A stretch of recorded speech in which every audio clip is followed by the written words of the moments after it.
Stories from the Quran. সূরা কাউসার। 25 বছর বয়সে মুহাম্মদ সাল্লাল্লাহু আলাইহি ওয়াসাল্লাম খাদিজা রাদিয়াল্লাহু আনহাকে বিয়ে করেন। মুহাম্মদ সাল্লাল্লাহু আলাইহি ওয়াসাল্লাম নবী হওয়ার আগে তার মোট 6 জন ছেলে মেয়ে ছিল।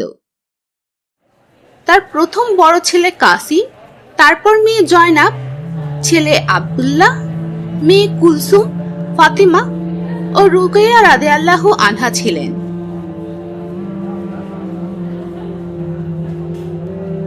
তার নবীত্বের আগে তার বড় ছেলে মারা যায়। সেই সময় সমাজে মেয়েদের কোনো সম্মান ছিল না। তাই যদি কারো ছেলে না থাকতো তাহলে তার পরিবারের উত্তরাধিকার হিসেবে কোনো ভবিষ্যৎ থাকতো না। তাই যখন মুহাম্মদ সাল্লাল্লাহু আলাইহি ওয়াসাল্লাম নবী হন তখন তার 4 জন মেয়ে এবং একমাত্র ছেলে ছিল আব্দুল্লাহ। যেমনটা তোমরা জানো যে তার নবীত্বের পর বেশিরভাগ মানুষ তার উপর অবিশ্বাস করে,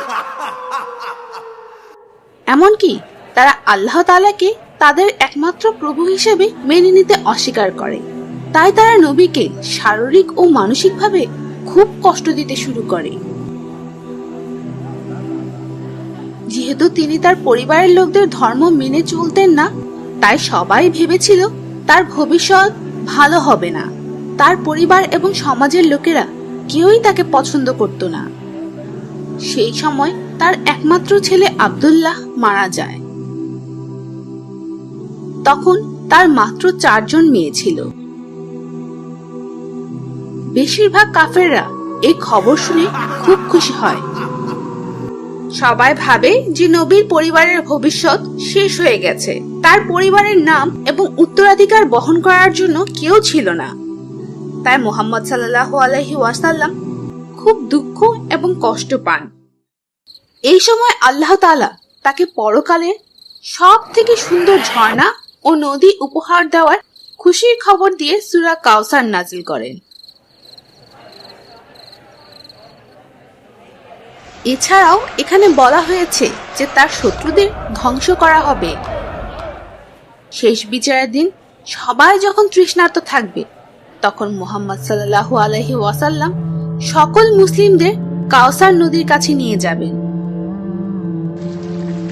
এই নদীর পানি দুধের থেকেও সাদা হবে এবং মধুর থেকেও মিষ্টি হবে।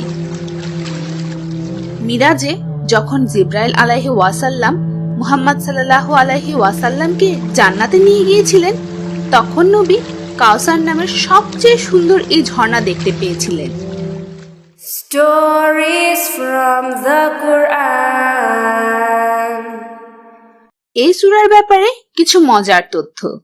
আল্লাহ তাআলা এই সূরাটি মক্কায় নাজিল করেছিলেন।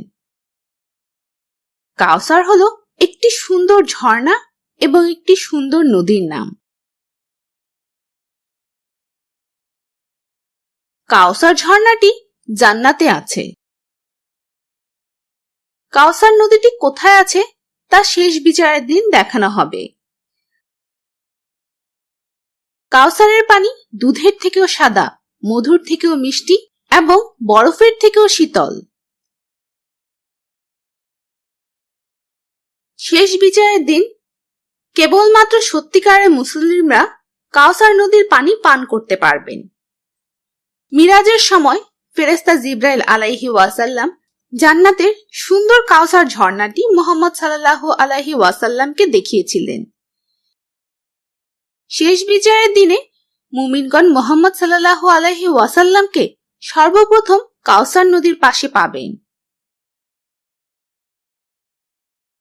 কেউ যদি কাউসারের পানি পান করে তবে সে আর কখনোই তৃষ্ণার্ত হবে না।